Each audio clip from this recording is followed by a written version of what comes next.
Ladies and gentlemen, thank you for joining me. I am the Fuzz, and then we got another balance patch. Now for me, the balance patch always means inspiration, because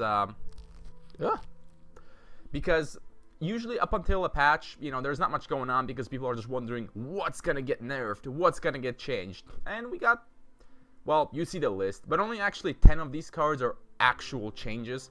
5 of them are just rarity swaps, so we'll cover those really quick. And we'll get an idea of what's going on with this patch. What's gonna be good, what's gonna suck. We'll find out. So let's jump through the rarity stuff really quick. So we've got Power Spike Armor, which is now common, which is actually bad news for Dominion, because this card kind of sucks ass in general. You don't really want it, and since it's common, you're gonna see it more often. But it has no implications in Constructed since nobody plays it. Silverblade is now an uncommon. You'll see it a little bit less often, which is, again, bad news because this is a good creature to have. Alright. Power Seeker is now common. That's also bad news because that's not really a great card you want. Starting to see a bit of a pattern here, right? I guess the balance of Dominion and Trials is being challenged a little bit here. So, yeah, whatever. And then this guy is made uncommon, which is also bad because this is a great card in Trials. And now you'll see it a little bit less often. And the last card is the Angel Blessed Knight. But, I mean, no one really cares, right? You don't really even draft it all that much. Now that we got the trash out of the way, let's focus on the good stuff, the reason why we're here. First up, so you can see Order had a lot of changes. 4 cards. Nature had 2, Rage had 2, and Dominion had 2. No changes on Corruption and Wisdom. Fine.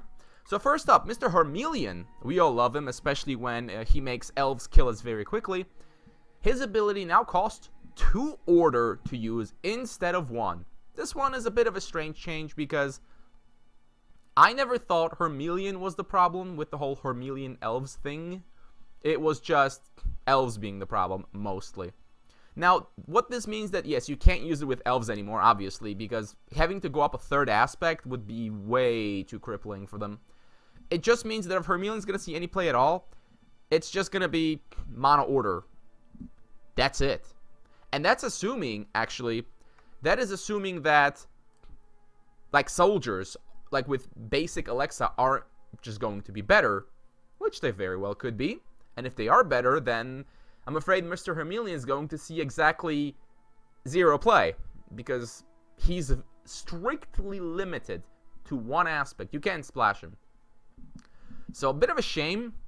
However, don't count him out yet. Don't count him out yet, because if we get more cards, chances are Hermelian will be a consideration if he has more creatures to work with. As it is, well, mono order probably could become really good right now, as we'll see with some of the changes. But are you going to run Hermelian? Maybe. Maybe. But maybe you just rather run basic Alexa. I don't know. It's really strange. This also makes Hermelian the only hero of the, I guess you want to call him intermediate list.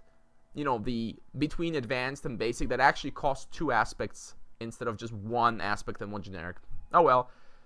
We'll see you next time, MrHerm. For now, stay tuned.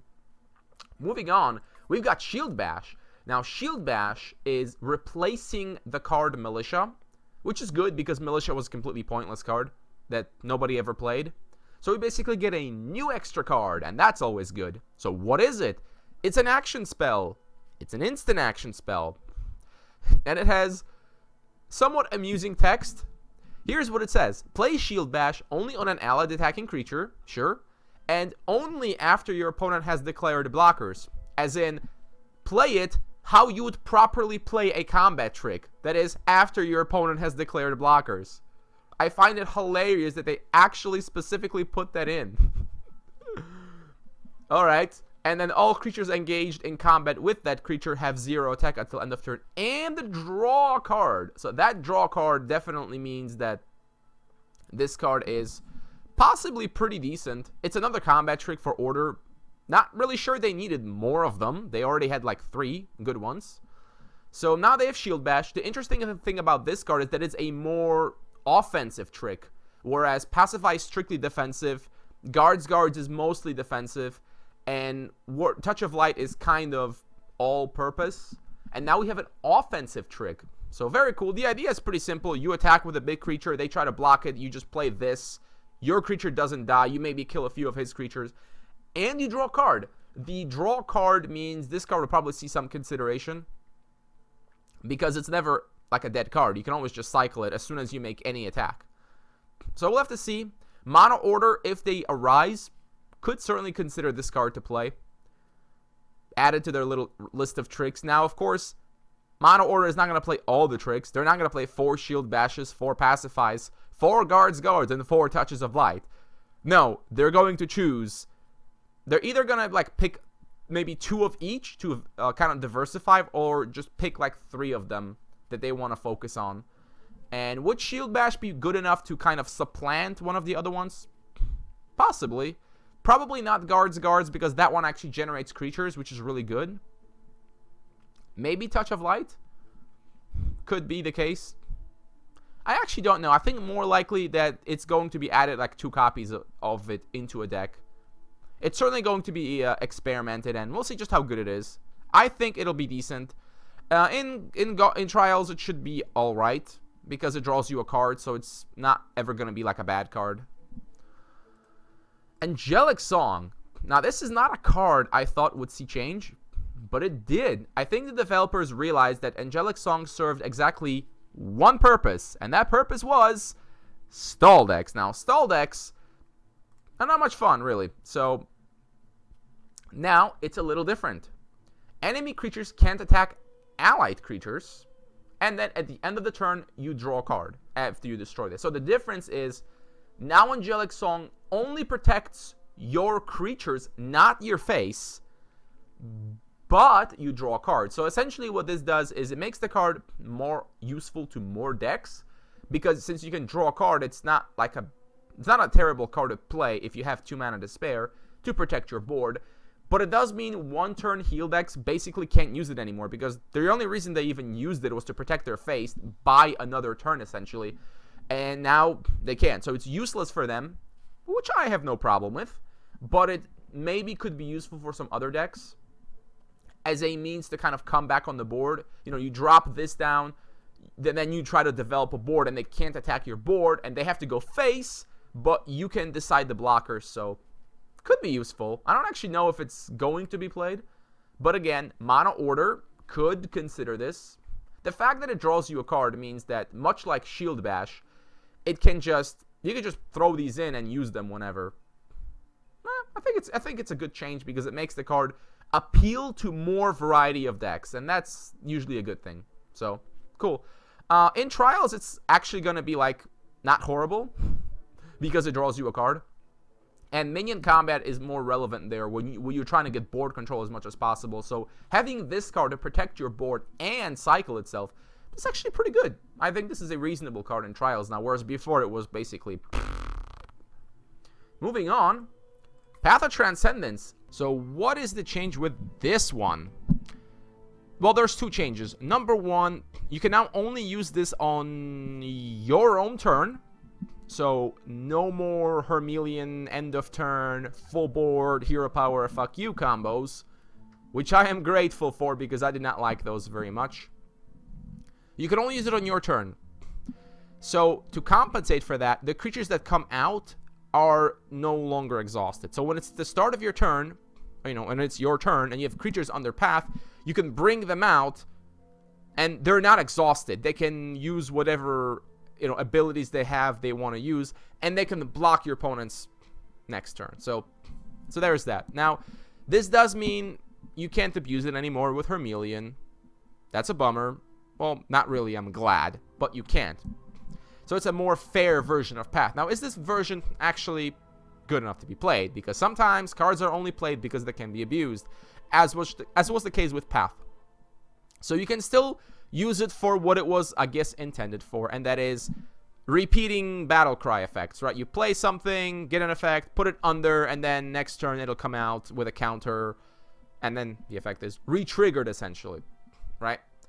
Yeah, so that's really how you think it's supposed to be used. Also, the extra might counter is really nice. It does mean you can't just start hiding creatures all day, every day, because, well, you're losing the board, right? So you have to be a bit more cautious with what you're doing. You can't use this as an instant win condition against control anymore, which is good, because that didn't seem very fair. That, and especially how few creatures you needed to kill them. If you had Hermelian, just like almost any 3 creatures could do 20 damage together with the might counters and double swings. So cool. The card is finally more or less what I've always envisioned that it should be, and that is just a cool little ways to generate a little bit of value and reuse your battle cries and all that fun stuff. Now, is that actually, does that mean it will even be played? Well, I'm gonna play it. I'm gonna try to play it, but we'll have to see. But I think it still should be. I think there's definitely some value in being able to double up powerful enter the field effects like Mesmerizing Spirit for double discard, Succubus for double life drain, Cavalry Field, so-so. Spell Warden, for instance, you can steal additional spells from your opponent's deck. Yeah, that's pretty cool. Or even something like Necromantic Cult, which if it comes in with a counter, it can immediately start doing the clear the board shenanigans. So, yeah. I like it. I'm definitely going to try it out. Now, it's not going to be a 4-off in anything because, you know, if you play it on 3 and you do, maybe if you put something under it, it's a bit of a tempo loss. Since you can't do that end of turn stuff anymore. You can't load up the combo like before. 2 of them, maybe 3, most likely 2 I could see. As sort of a more late game control thing that you can use. And it still draws you a card, so it's never, you know, a value loss. But don't expect this to single-handedly win games against control. It'll help, but that's all it's going to do. Nonetheless, I'm looking forward to trying to find ways to make this card silly. And I'm sure players will try to find a way to break this card as they have broken the previous 2 versions. That's what players do. Anyways, moving on. So, that was a lot of excitement from Order. Oh, but there's more excitement to come. Nature. DJ Summoner Druid is going back to his old ways of just being a 1-1, no longer being a 1-2, like he was. I never thought he should have been made a 1-2. But I'm going to be completely honest. I dislike this card altogether. I dislike the design because it encourages just face decks. You play him, you get another 2-drop, and then you play like 2 more 2-drops the next turn, and it's just really dumb. And now that he has 1 health, he's a little bit easier to kill. Like, Plague Vermin can kill him, for instance, which is nice. Fire Blast can kill him, which is nice. I mean, like, the secondary effect of Fire Blast can kill him. Mutant can kill him. So, obviously, it makes a big difference, but I just don't like the card. I am glad that it was hit because it was never bad to begin with. So, it's still not bad. Although, considering what the other change in nature is, we'll have to see if elves stick around. Elves have been pretty resilient in general in trying to stick around the meta in some way or the other. We'll have to see if they do. Anyways, what's the other nerf you're wondering? You're probably thinking it's Niena. Actually, it's not. It's a very strange nerf. One which I did not expect. I really thought Niena would be hit because she restricts design space on future elves. Just by, well, you know, unlimited card draw off the top. Yeah. What is the nerf? It is Haldiri Rider. Good old Haldiri. Everybody's favorite 3 damage removal creature on legs. Also known as the only elf that is like, that could be considered a big creature. Well, his health has been reduced from 3 to 2. Holy shit, is that bad? That is unimaginably bad. Why? Well, because in the world of Spellweaver, it turns out a lot of creatures have exactly 2 attack. Because of that, Haldiri now will merely trade with those creatures and not kill them. What creatures are those? Well, that could be library guards, protector, any number of goblins. Haldiri no longer kills them. He just trades with them. But why in the world would you want to trade this with a goblin, right? It'd be terrible. So what does this mean for Mr. Haldir? It means that it can only be played to go face, or as emergency removal if you really need to kill something big. But man, that sucks. I really didn't think Haldiri deserved it. Yes, it was a really good card, but it was also one of the only ways elves could like actually come back on the board that didn't rely on like tornado outbreaks and stuff. I didn't think Haldiri was guilty, but they marked him as guilty, and now he's going to prison because I can't imagine wanting to include this card in my deck. It's just 3-2 is bad. You know, 3-2 is bad stats in this game. It's quite a bit worse than 2-3, way worse than 3-3. And this makes Haldiri so much worse. Is it complete trash?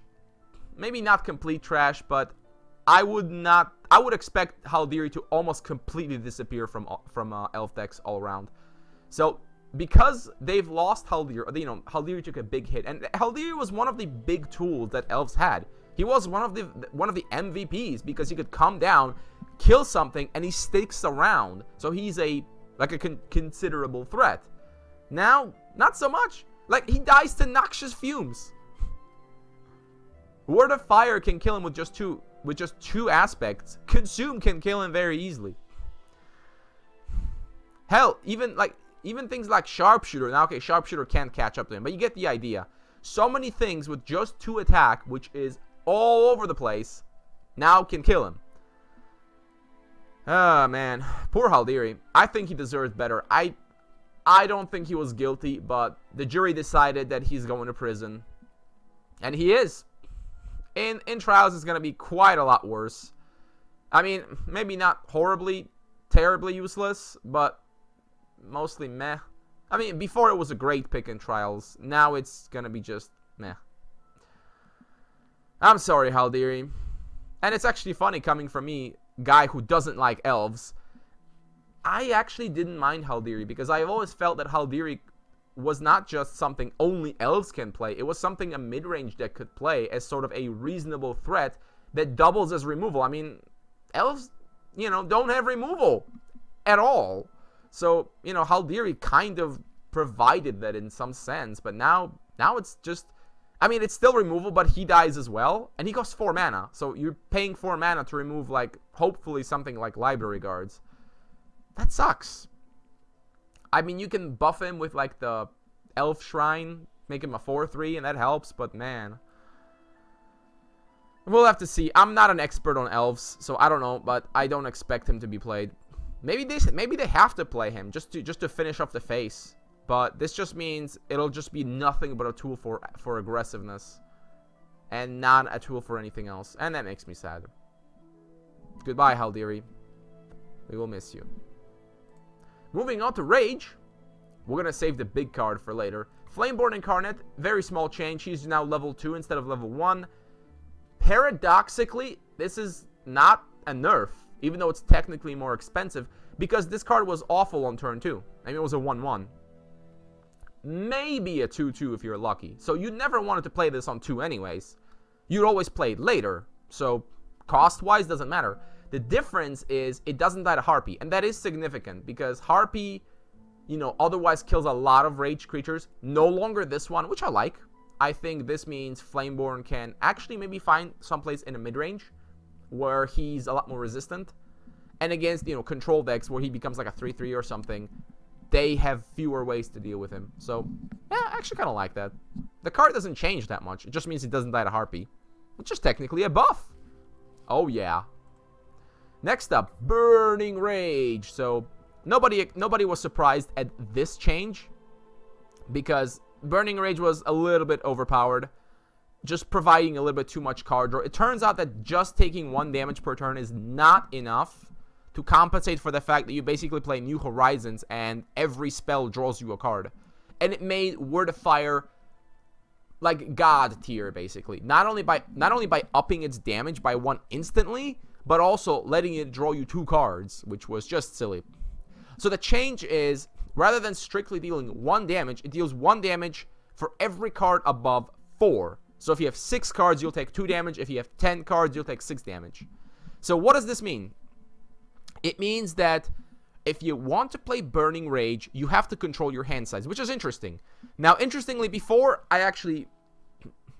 this review, Joro, Raijin, and myself played around with a deck that tried to do exactly that. You know, try to control your hand size, and actually came up with a reasonably decent build where you are able to keep your hand size relatively small so that you take very little damage from Burning Rage, and then you still get to enjoy the benefits of the free ramp and, you know, a little bit of extra card draw.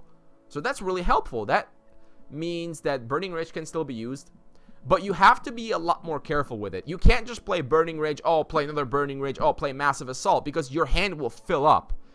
You have to play a much more specific deck, one which I will do a deck tech on in the near future. Possibly Joro will do it as well. But anyways, you can use this still. You just have to build your deck specifically. So what does this mean? No more Goblin Looters, because they'll draw you cards, and that's bad. And it also means you have to think about when you want to play a spell, because you will sometimes be in a situation where you can't drop your hand. You maybe have 3 shrines and 2 spells. If you play a spell, you'll just redraw. If you play a shrine, you'll just redraw. So you have to make some tough decisions, and it's not that simple to play. It's very easy to mess up and kill yourself. And I like that. See, I like if a deck is good, but leaves room for error. And this certainly does. It's very easy to kill yourself if you make the wrong decisions. And that's really great. That's really fun. Just like Dark Portal. So the card is still very much playable, because if you think about it, if you can keep your hand size below 4, you take no damage. So you can kind of play a control game. Basically, how you do it is, in a nutshell, you just play a lot of small creatures like the 1-drops. You use them to just empty your hand quickly so that your hand size is small. Like, you don't necessarily just play this turn 2 and say, yay, everything is good. You actually have to plan it out. Okay, I'm going to play this, then Burning Rage, and then I'm going to have this many cards in hand, and that's my plan for lowering my hand size. You actually have to think about it. You can't just throw it on the board and think, yeah, everything's going to be fine. No, you could just kill yourself. And yeah, I like that. I like that aspect of it. I like this Burning Rage a lot more, even though it's still quite powerful. Because if you can maintain Burning Rage and not take damage, it's a tremendous thing.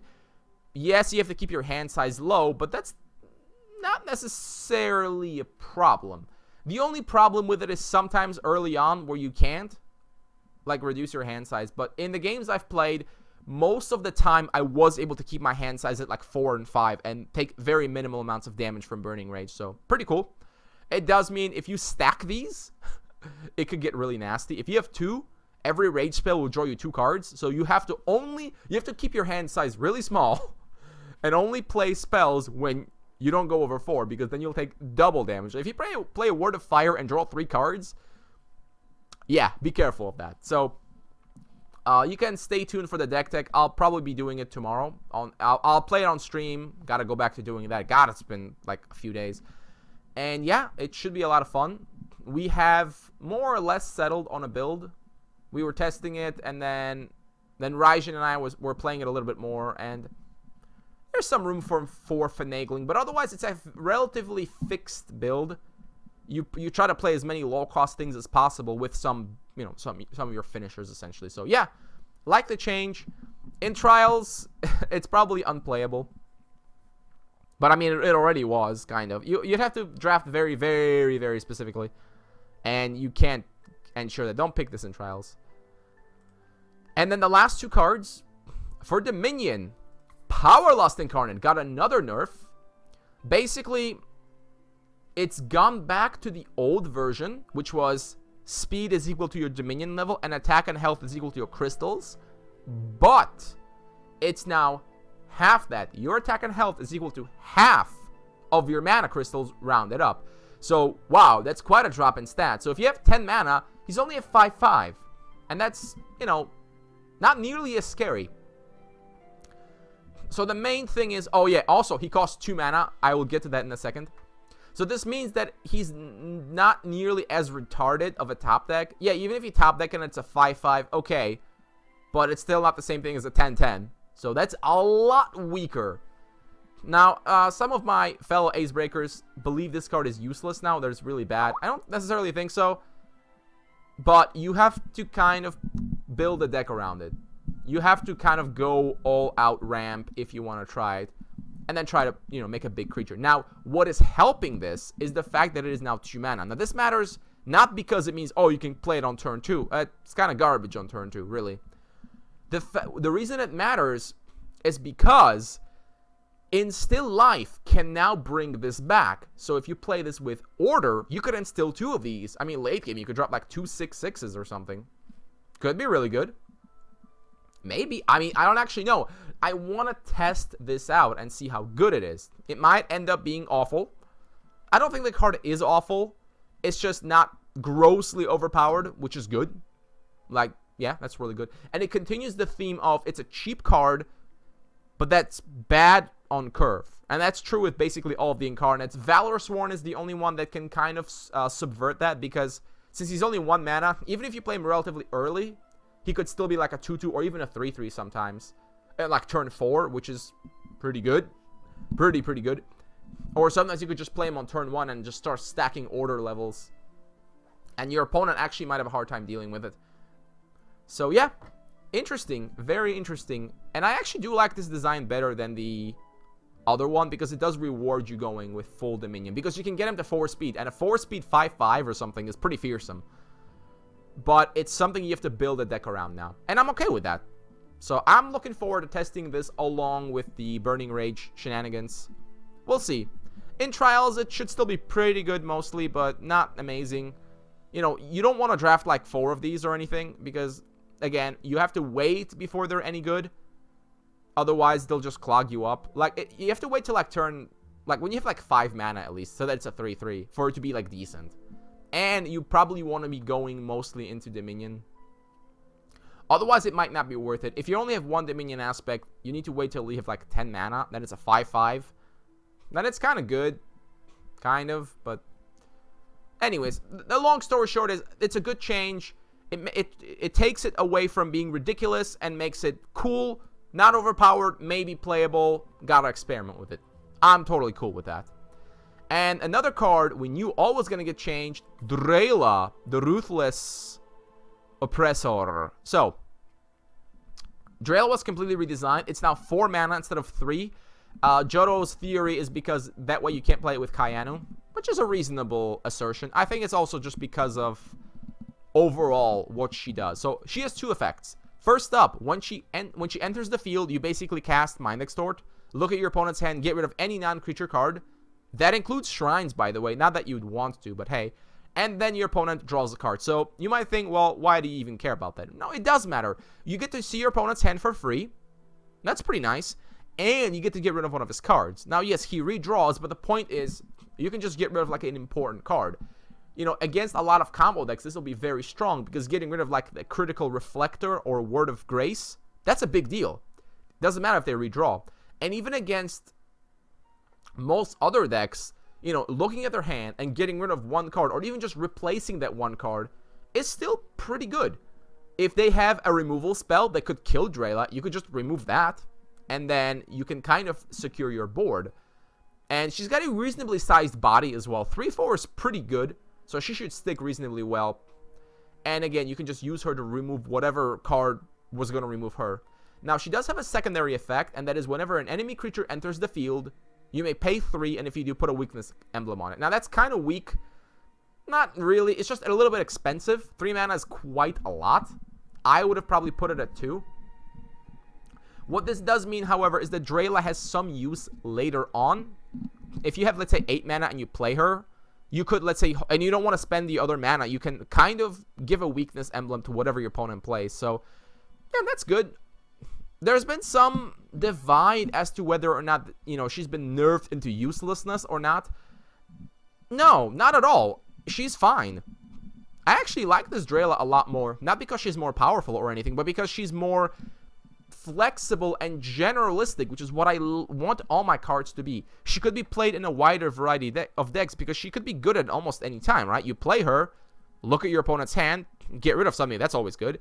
And it kind of puts a bit of a lockdown on your opponent's board by letting you put weakness emblems. Makes all of his creatures weaker. That's pretty good. So I'm looking forward to playing with this Drella. She should find her place in, you know, some sort of control decks. Definitely. Like, if you were going to play Karthus or whatever, you could probably throw in a Drella or two as well. Decent card. Not super scary, but never a bad card. And in Trials, it should be reasonably good as well. Probably not better than Karthus, but not at all bad. So, if you can pick her and the other choices don't include, like, Karthus or Cataclysm or something, yeah, pick her up for sure. So, that's it for the cards. Overall, I kind of like this patch. I think it's decent. Like, if you take it together, I only dislike the change to Haldiri. I think it's a bit unfair. I know that they want to hit elves, but not this way. I think Nienna is still the target, and she will very likely have to be changed in the future. Otherwise, pretty good. Hermelian, I really don't think it was necessary to restrict him to just order decks. Like, mostly order decks. But I guess if it's a choice between this and making his ability 4 mana. Okay, whatever. We'll see. We'll see if he sees any play. Other than that, most changes pretty good. I actually think we are, you know, we're getting there. We're fixing more cards. Angelic Song, really good thought there. Not even because it might necessarily start seeing all kinds of play, but because it's now a consideration in more decks. It's not like, well, I'm not playing one turn heal, so I'm not going to play Angelic Song. It's, well, maybe I'll play it for kicks. Or even if you're just building a budget deck, like, could be an alright card to throw in. So yeah, as usual, our devs have done a pretty good job with the balances, with, you know, with the new card. I think for Shield Bash, I wouldn't have minded if they added a creature instead, but that's fine card. We'll get more creatures with the patch. I mean, with the expansion. So yeah, all right. So that concludes my thoughts on this latest patch, and I'm looking forward to trying out some of these decks and seeing, well, how they work. Anyways, I'll see you guys around. I know I haven't streamed for a while. I mostly just haven't been inspired to do so. Generally, right before a patch, I'll stop because, well, I mean, you want to make a deck, but maybe it'll be invalid. Like, I had a deck that I was starting to play that the change to Burning Rage makes completely unplayable. Yeah. So, I'm going to have to come up with something else now. Anyways, thanks for sticking around. Enjoy the rest of your day. And I'll see you guys next time.